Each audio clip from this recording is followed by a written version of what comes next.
Hello everyone. इस video में हम बात करने जा रहे हैं ऑर्गेनिक फार्मिंग की। ऑर्गेनिक फार्मिंग क्या होती है, ऑर्गेनिक फार्मिंग के क्या बेनिफिट्स होते हैं, ऑर्गेनिक फार्मिंग कब स्टार्ट हुई है, एक्सेट्रा। ठीक है, तो सबसे पहले हम देखते हैं ऑर्गेनिक फार्मिंग। टर्म से ऐसे लग रहा है कि लाइक हम इसमें कोई केमिकल्स नहीं होंगे, ऑर्गेनिक होगी। ठीक है, देन वी स्टार्ट कि ऑर्गेनिक फार्मिंग स्टार्ट कब से हुई। तो ऑर्गेनिक फार्मिंग एक्चुअली इसके जो एविडेंस है ना वो बहुत पुराने हैं, लाइक महाभारत, रामायण, कुरान, उनमें भी ऑर्गेनिक फार्मिंग का जिक्र किया हुआ है। तो हम सबसे पहले देखते हैं कि जो ह्यूमंस है ना वो 20 लाख ईयर पहले अर्थ पे आ गए थे और उन्होंने 10,000 साल पहले एग्रीकल्चर करना स्टार्ट कर दिया था। जो हमारी ऑर्गेनिक फार्मिंग है ना, इसके जो एविडेंस हैं वो रामायण, महाभारत, ऋग्वेद, कौटिल्य अर्थशास्त्र, होली कुरान एक्सेट्रा इन सब में हैं। जैसे रामायण की बात की जाए तो उसमें 7,500 BC ईयर पहले एक रामायण में जब लिखी गई तो वहाँ पे लिखा हुआ था कि जो एग्रीकल्चर में हम जो भी डेड या लिविंग थिंग्स का यूज़ करते हैं उसमें तो वो एक काइंड ऑफ ऑर्गेनिक फार्मिंग में ही करेंगे ना हम, FIM वगैरह। तो महाभारत में भी इसका जिक्र है कि महाभारत में जिक्र है कामधेनु गाय के बारे में। तो जो कामधेनु गाय है उसके बारे में बताया गया कि वो हमारी सारी विशेज़ कंप्लीट करती है। एक्चुअली उसका कॉन्सेप्ट ये है कि जब कोई फार्मर अपने घर में गाय रखेगा तो उससे उसको डंग मिलेगा, उससे उसको अदर जो फूड रिक्वायरमेंट है, मिल्क वगैरह, वो उसकी फुलफ़िल होंगी और जो उसको उसका वेस्ट प्रोडक्ट मिल रहा है उसको वो यूज़ करेगा फार्मिंग में, तो उसकी प्रोडक्टिविटी भी इंक्रीज़ होगी।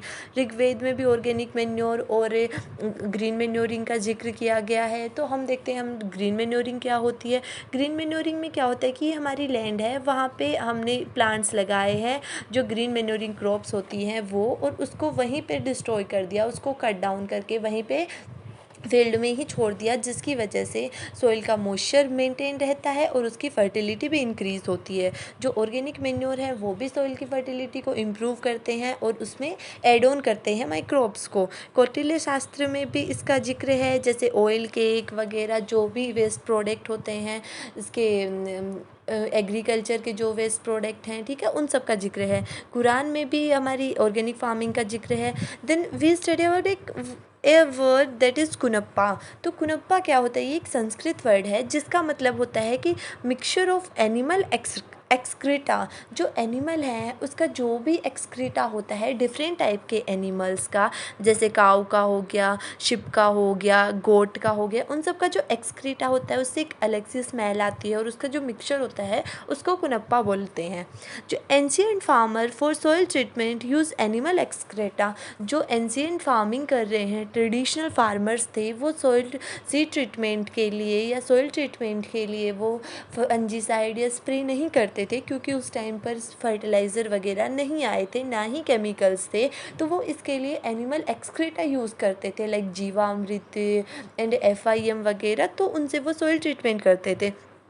Way of life of Indian farmer, it is not only alternate farming, that's right, because जो इंडिया है वो एक एग्रीकल्चर बेस्ड कंट्री है। तो इसमें फार्मर के पास ऑप्शन नहीं है कि ठीक है उसके पास टाइम है तो वो एग्रीकल्चर कर लेगा, नहीं। बहुत सारे फार्मर जो रूरल पॉपुलेशंस होती हैं इंडिया में, उसकी जो रिक्वायरमेंट है वो उसकी जो डेली रिक्वायरमेंट है वो फार्मिंग के बेसिस पे ही फुलफ़िल हो रही है। तो उनके पास ये एक ऑप्शन नहीं है, ये उनका मतलब उनकी रोजी रोटी का साधन है। सिंपल लैंग्वेज में देखें तो diversion come in 20th century. जो एग्रीकल्चर में डाइवर्जन हुआ वो 20th सेंचुरी के आसपास आया। Then we are study about the history of agriculture या ऑर्गेनिक फार्मिंग। ठीक है, बेसिकली हम ऑर्गेनिक फार्मिंग पे ही फोकस करेंगे कि उसकी हिस्ट्री क्या है।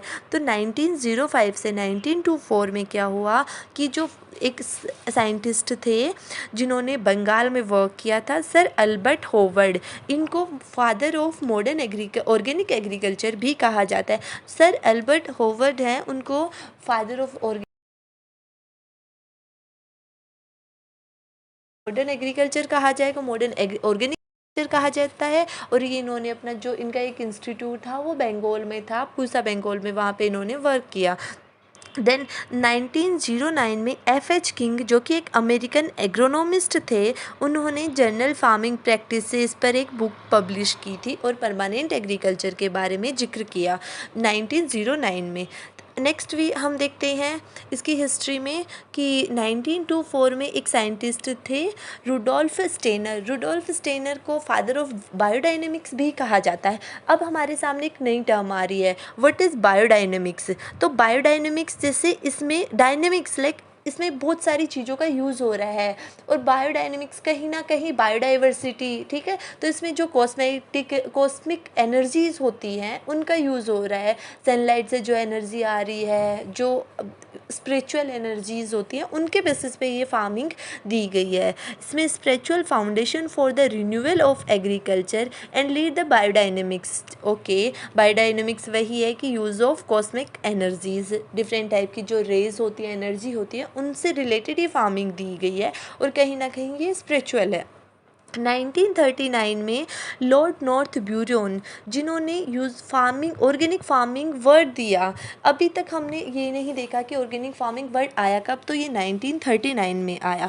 और जो लॉर्ड नॉर्थ ब्यूरोन है, उनकी एक बुक थी लुक टू द लैंड, 1940 में उन्होंने ये बुक पब्लिश की। 1940 के अंदर मासोबा फुकाओ ने नेचुरल फार्मिंग का जिक्र किया, जो कि एक माइक्रोबायोलॉजिस्ट थे। फुकोआ ने जो फार्मिंग दी, तो नेचुरल फार्मिंग को हम कैसे समझ सकते हैं। नेचुरल फार्मिंग में उन्होंने बोला कि नेचुरल फार्मिंग लाइक जो नेचर में है हम वही यूज़ करें, हम उसमें कुछ भी ऐड ऑन नहीं कर रहे हैं एक्स्ट्रा से, ठीक है, ना कोई केमिकल, ना कोई फर्टिलाइज़र, कुछ भी नहीं, जो हमारी सॉइल में है उसी से हम फार्मिंग कर रहे हैं। तो वो एक नेचुरल फार्मिंग थी, जिसको बाद में फुकोआ फार्मिंग भी बोला गया। जो फुकोआ फार्मिंग की no add anything fertilizer and chemical and nutrients, बाहर से कोई फर्टिलाइज़र, ना कोई NPK दिया जा रहा है वहाँ पे, ना कोई अदर जो कुछ नहीं किया जा रहा है। नेचुरल फार्मिंग है ना, वो हर एरियाज़ में पॉसिबल नहीं है, बिकॉज हमें पता है कि इतनी ज़्यादा पॉपुलेशन इंक्रीज़ हो रही है, तो उसको फीड करने के लिए हम नेचुरल फार्मिंग पर ही बेस नहीं रह सकते हैं। बिकॉज इसकी अगर हम इसमें केमिकल्स और फर्टिलाइज़र यूज़ नहीं कर रहे हैं, तो इनडायरेक्टली प्रोडक्टिविटी तो कम हो ही रही है। That possible in forest and this type of soil that rich in minerals and nutrients, right. अगर हमें नेचुरल फार्मिंग करनी है तो हम उस लैंड में करेंगे, उस सॉइल में करेंगे जहाँ पे सॉइल में न्यूट्रिएंट्स पहले से काफ़ी ज़्यादा हो, रिच हो, मिनरल्स रिच हो, उसमें बाहर से कोई भी चीज़ ऐड ऑन करने की ज़रूरत नहीं हो। जो बेसिकली फॉरेस्ट लैंड होती है, वहाँ पे नेचुरल फार्मिंग प्रेफर की जाती है। Then we study about other zero budget natural farming. Zero budget natural farming क्या होती है, ये दी थी सुभाष पालेकर ने। जीरो बजट नेचुरल फार्मिंग नाम से पता चल रहा है कि इसमें हमारा कोई फाइनेंशियल कोई वो नहीं होगा, ठीक है। ये कॉन्सेप्ट कब दिया सुभाष पालेकर ने, उन्होंने काफ़ी रिसर्च की, उन्होंने देखा कि जो फार्मर्स है ना, वो एक तो जो उनके ज़मींदार होते हैं उनसे काफ़ी ज़्यादा लोन ले लेते हैं फार्मिंग के लिए, लाइक सीड वगैरह जो भी होता है उनके लिए लोन ले लेंगे लैंड के लिए, और वो अगर उसको पे नहीं कर पाते हैं, बिकॉज एक फार्मिंग एक वेरिएबल वो है, अब तुम प्रेडिक्ट नहीं कर सकते, वेदर ख़राब है, कोई भी क्लाइमेटिक कंडीशन नहीं फेवरेबल है, तो हमारी प्रोडक्टिविटी इतनी ज़्यादा नहीं होगी, और प्राइस फ्लक्चुएशन भी बहुत ज़्यादा होता है, तो उसकी वजह से वो लोन वापस पे नहीं कर पाते थे और वो सुसाइड कमिट कर लेते थे। तो उन्होंने ये जीरो बजट नेचुरल फार्मिंग दी कि फार्मर सिर्फ वही उसको कोई एक्स्ट्रा इनपुट नहीं डालना है, उसको सिर्फ वही यूज़ करना है जो वो उसके पास अवेलेबल है। ऑब्वियसली फार्मिंग कभी भी जीरो बजट नहीं हो सकती, क्योंकि हमें इसके लिए इनपुट भी डालने होते हैं, हमें इसमें बहुत सारी और भी चीज़ें, लेबर की कॉस्ट लगती है, सोइंग के लिए इम्प्लीमेंट चाहिए होते हैं, तो वो जीरो बजट तो हो ही नहीं सकती। बट ये जीरो बजट नेचुरल फार्मिंग थी कि हमें बाहर से कुछ भी बोरो नहीं करना है, उसके रिस्पेक्ट में थी। जो भी जैसे फार्मर के पास अवेलेबल होगा वही वो डालेगा, जीवामृत, बीजामृत एक्सेट्रा। जो natural zero budget natural farming है, उसको बाद में सुभाष पालेकर नेचुरल फार्मिंग भी बोला गया, और जो सुभाष पालेकर नेचुरल फार्मिंग है उसी का नाम आगे प्राकृतिक खेती खुशहाल किसान योजना दिया गया, प्राकृतिक खेती खुशहाल किसान योजना। जबकि ये काफ़ी ज़्यादा बड़ा नाम था, तो इसको हम बेसिकली नेचुरल फार्मिंग ही बोलते हैं। लेकिन जो एक्चुअल में नेचुरल फार्मिंग है, जो हमारे साइंटिस्ट फुकुवा ने दी थी, वो थी कि उसमें हमें बाहर से कुछ भी ऐड ऑन नहीं करना है, फर्टिलाइज़र, केमिकल, कुछ भी। और जो जीरो बजट नेचुरल फार्मिंग है वो डिफरेंट थिंग है, तो हमें इनमें कंफ्यूज नहीं होना है। आगे हम देखते हैं 1943 में लेडी ईवा बुल्फोर ने एक बुक पब्लिश की थी, लिविंग सॉइल, ठीक है। और 1967 में रिचर्ड लुईस कार्सन ने साइलेंट स्प्रिंग 1907 में दी थी। जो साइलेंट स्प्रिंग बुक थी ना, वो काफ़ी फेमस बुक थी उस टाइम की। उसमें क्या था, उसमें सॉइल के बारे में दिया गया कि जो सॉइल है वो भी लिविंग है, हम उसमें हर कुछ ऐड कर रहे हैं, उसकी वजह से इकोलॉजी को कितना डैमेज हो रहा है, एनवायरनमेंट कितना पोल्यूट हो रहा है। तो उस चीज़ का जिक्र उन्होंने इस बुक में किया, और जिसकी वजह से कि क्रोनोलॉजिकल इफ़ेक्ट काफ़ी ज़्यादा हो रहे हैं ना फर्टिलाइज़र के। और जिसमें सबसे ज़्यादा डीडीटी का होता है। डीडीटी एक बड़ा ही टॉक्सिक फर्टिलाइज़र था, फंजीसाइड था। उसमें क्या है कि वो जो अगर वाटर बॉडीज़ में जा रहा है, तो उसकी वजह से यूट्रोफिकेशन हो रहा है, और यूट्रोफिकेशन होने से जो वाटर में रहने वाले एनिमल्स या जो भी जीव जंतु हैं, उनकी डेथ हो जा रही है। तो कुछ कंट्रीज़ ने, यूएसए वगैरह, उन्होंने तो डीडीटी को बैन कर दिया था। अभी फ़िलहाल इंडिया में भी इतना यूज़ नहीं किया जाता। 1970 में एक global movement concern with pollution, health and earth environment focus किया गया उन्होंने ऑर्गेनिक फार्मिंग पर, कि एनवायरनमेंट को ठीक किया जाए और ऑर्गेनिक फार्मिंग इंक्रीज़ किया जाए।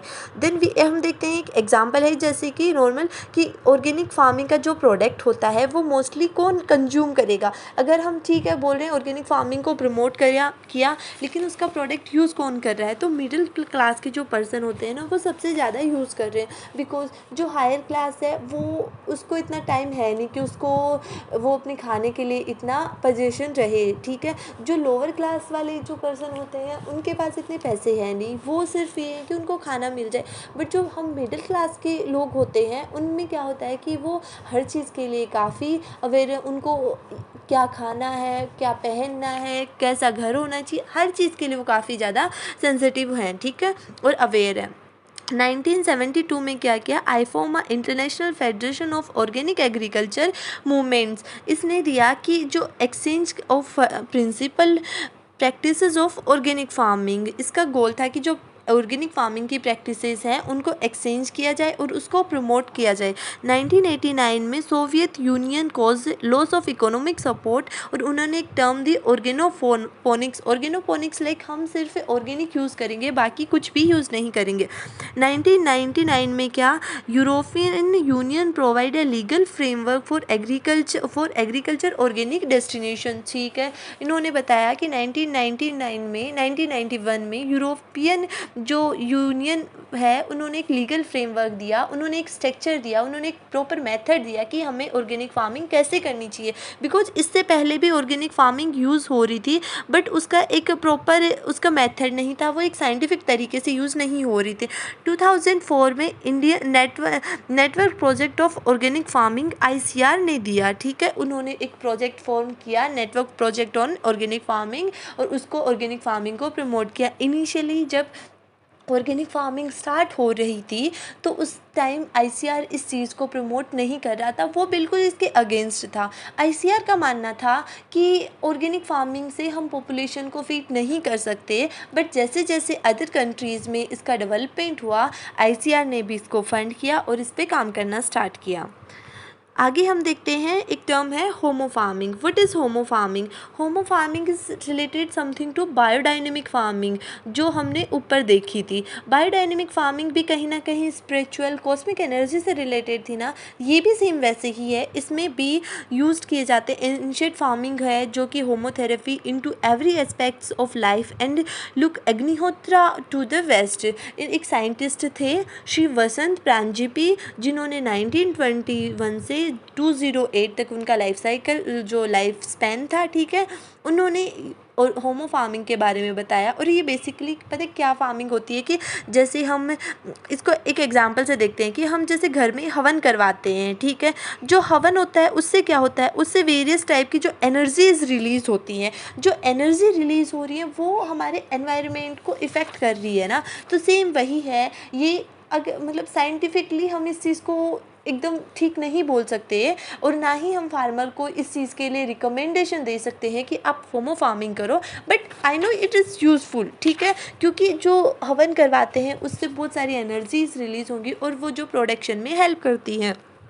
उसके बाद में उन्होंने ये भी बताया कि जो होमो फार्मिंग है ना वो काफ़ी ज़्यादा यूज़फुल होती है सिगाटोका डिजीज़ के लिए। सिगाटोका ऑफ बनाना जिसको क्योर किया जाता है। फर्टिलाइज़र कॉन्सेप्ट 1840 में आया था स्टार्टिंग में। तो इसमें जो फर्स्ट ग्लोबल फर्टिलाइज़र इंडस्ट्री थी वो 1842 में स्टार्ट की गई थी। और जो फर्स्ट फर्टिलाइज़र था जो इंडस्ट्री में बनाया गया था वो था SSP सिंगल सुपर फॉस्फेट, ठीक है। उसके बाद में 1909 में फर्स्ट फैक्ट्री ऑफ फर्टिलाइज़र जो कि रानीपत में स्टार्ट की गई थी। और नाइट्रोजन फर्टिलाइज़र की जो फैक्ट्री है, जो इंडस्ट्री है, वो 1941 में मैसूर में उसको एस्टेब्लिश किया गया था।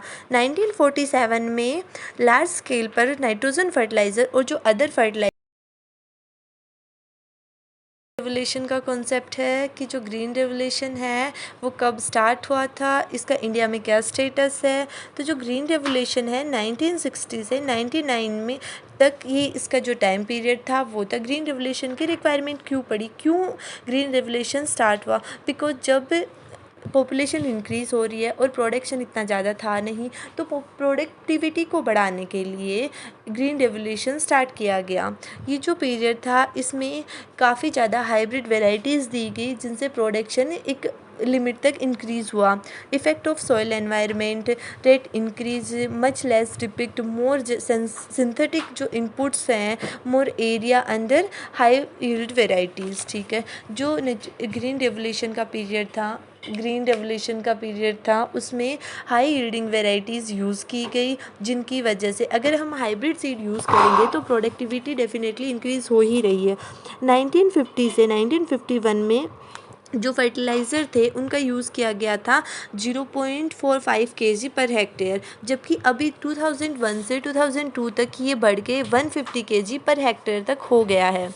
इसमें वही है कि बेसिकली जो ग्रीन रेवोल्यूशन है उसका यूज़ हम उसको ही वजह से काफ़ी ज़्यादा हाइब्रिड वेराइटीज़ आई और प्रोडक्टिविटी भी इंक्रीज़ हुई, ठीक है। इसमें हमने कहीं ना कहीं फर्टिलाइज़र को भी इंट्रोड्यूस किया, जो अदर फंजीसाइड वगैरह हैं उनको भी इंक्रीज़ किया। हमारा मेन एम यही था ग्रीन रेवोल्यूशन की में कि हमें प्रोडक्शन इंक्रीज़ करना है। बेसिकली वीट और राइस वगैरह इनका प्रोडक्शन इंक्रीज़ हुआ।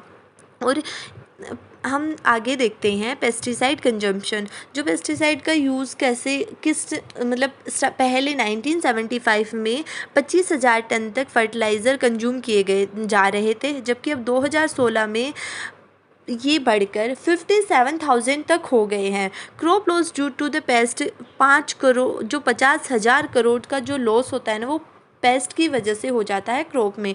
जो इंडिया है ना वो बेसिकली क्या, अभी जो हमारे इंडिया है वो बाहर से बेसिकली मतलब कोई भी चीज़ इंपोर्ट नहीं कर रहा फूड के मामले में। लाइक वो कोई सीरियल्स वीट राइस हमारी खुद सफिशिएंट प्रोडक्टिविटी है तो हमें बाहर से उनको इंपोर्ट करने की रिक्वायरमेंट नहीं है। बट एक्चुअली जो फर्टिलाइज़र है ना, फास्फोरस, पोटेशियम, नाइट्रोजन, ये काफ़ी हद तक बाहर से इंपोर्ट किए जाते हैं और अगर हमने ये इंपोर्ट करना बंद कर दिया तो प्रोडक्टिविटी वैसे ही डिक्लाइन हो जाएगी। तो अभी भी हम अदर कंट्रीज़ पर डिपेंडेंट हैं। हम ऐसे नहीं बोल सकते कि हम सेल्फ डिपेंडेंट हैं, हमें कोई मतलब नहीं है। हम अगर बाहर से हमारा इंपोर्ट बंद हो जाता है फर्टिलाइज़र का तो हमारी प्रोडक्टिविटी काफ़ी ज़्यादा इफ़ेक्ट होगी। उसके बाद में हम देखते हैं कि फर्टिलाइज़र की वजह से पोल्यूशन, ऑब्वियसली अगर फर्टिलाइज़र का हम यूज़ कर रहे हैं तो उसकी वजह से काफ़ी हद तक पोल्यूशन होता है। 25% जो पोल्यूशन है ना वो CO2 की वजह से होता है, 66% मीथेन, 8% नाइट्रोजन की वजह से। तो फर्टिलाइज़र हमारी सॉइल के लिए भी हार्मफुल है, सॉइल के लिए तो हार्मफुल है ही है, वो हमारे एनवायरनमेंट के लिए भी हार्मफुल है, ओके। और ह्यूमन हेल्थ में जब वो फर्टिलाइज़र के जो कुछ पार्टिकल्स होते हैं जो एयर में होते हैं वो ब्रीथ के साथ साथ अगर हमारे रेस्पिरेटरी सिस्टम में चले जाते हैं तो वो उसको भी इफ़ेक्ट करते हैं। आगे हम देखते हैं कि जो fertiliser is a cause and boom. ठीक है, फर्टिलाइज़र यूज़ करने के कुछ बेनिफिट्स भी हैं, कुछ इसके हम नेगेटिव इम्पैक्ट भी होते हैं। तो फर्टिलाइज़र अगर हम यूज़ कर रहे हैं तो प्रोडक्टिविटी कहीं ना कहीं इंक्रीज़ हो ही रही है, बट इसकी वजह से chemical fertilizer containing 3 major chemicals, ठीक है, जिसमें NPK बेसिकली जो फर्टिलाइज़र हमें रिकमेंड करते हैं उसमें NPK ही होते हैं, यही प्रोडक्टिविटी को इफ़ेक्ट करते हैं। केमिकल वेरी कॉस्टली, ठीक है, ये चीपर कॉस्ट में नहीं होते, वही हमारे जो ऑर्गेनिक फार्मिंग में FIM वगैरह यूज़ कर रहे हैं वो चीप कॉस्ट पर मिल जाते हैं, क्योंकि इनको हम फैक्ट्री में बाहर सिंथेटिक उनका मैन्युफैक्चरेशन कर रहे हैं, सिंथेसिस कर रहे हैं, तो वो कहीं ना कहीं उनकी कॉस्ट काफ़ी ज़्यादा होती है। Chemical contain harmful acids, okay, जो कि ह्यूमन और एनवायरनमेंट दोनों के लिए हार्मफुल होते हैं, ह्यूमन हेल्थ के लिए हज़ार्डियस है, वो हमने पहले ही देख लिया। फिफ्थ, जो फर्टिलाइज़र है उसकी एफिशिएंसी इतनी ज़्यादा नहीं होती है। अगर हम 100 kg फर्टिलाइज़र डाल रहे तो उसमें सिर्फ 50 kg फर्टिलाइज़र ही सोइल को जा रहा होता है, मैक्सिमम 50-60 उसकी एफिशिएंसी है, उससे ज़्यादा नहीं होगी। नाइट्रोजन 35 के आसपास होती है इसकी एफिशिएंसी, इतना ही यूज़ कर पाता है, बाकी वो वेस्ट जाता है। कॉस्टली फॉर द फार्मर्स, ठीक है, उसकी जिसकी वजह से फार्मर सुसाइड कर लेते हैं। नो डाउट फर्टिलाइज़र पर काफ़ी हैवी क्वांटिटी में सब्सिडीज़ मिलती हैं, बट जो सब्सिडी है वो भी जिनको ज़रूरत होती है उनको नहीं प्रोवाइड हो पाती है। उनका भी यूज़ जो अदर इंडस्ट्री वाले हैं वो यूज़ करते हैं, वो रॉ फर्टिलाइज़र लेते हैं और उनको अदर जो भी उनके प्रोडक्ट होते हैं, उन कुछ बहुत सारे ऐसे प्रोडक्ट होते हैं जिनमें as a raw material fertilizer का यूज़ किया जाता है, तो वो इस चीज़ का फ़ायदा उठाते हैं। वाटर बॉडीज़ में ऑक्सीजन लेवल डिक्रीज़ हो रहा है, जिसकी वजह से यूट्रिफिकेशन हो गया और जो एनिमल्स हैं वहाँ पे उनकी डेथ हो जाएगी। नाइट्रोजन फर्टिलाइज़र ज़्यादा है तो उसकी वजह से इंसेक्ट पेस्ट की प्रॉब्लम भी ज़्यादा आ रही है। एक हमारी टर्म है कन्वेंशनल फर्टिलाइज़र। जो कन्वेंशनल फर्टिलाइज़र है वो इकोनॉमिकली वो होती है, ठीक है, हमें इकोलॉजी से इसमें कोई मतलब नहीं है, हमें इससे फाइनेंशियली हमें बेनिफिट ज़्यादा मिलना चाहिए। हैवी मशीन्स का यूज़ करते हैं, इसकी कॉस्ट ज़्यादा होती है, एनवायरमेंटल पॉल्यूशन और सॉइल डिस्टर्ब होती है, वो तो हो ही रही है जो हम एग्रीकल्चर किए जा रहे हैं। जो ऑर्गेनिक फार्मिंग है उससे क्या होता है कि उससे इकोलॉजी एनवायरमेंट पॉल्यूशन नहीं हो रहा है, उससे हमें इतने हैवी मशीनरीज़ का भी यूज़ नहीं करना पड़ रहा है, इससे कॉस्ट ऑफ कल्टिवेशन भी इसकी कम आ रही है, क्योंकि हम इसमें सिर्फ वही चीज़ें यूज़ कर रहे हैं जो हमारे पास अवेलेबल है।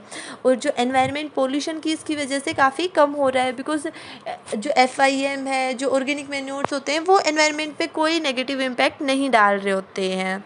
Okay, bye guys.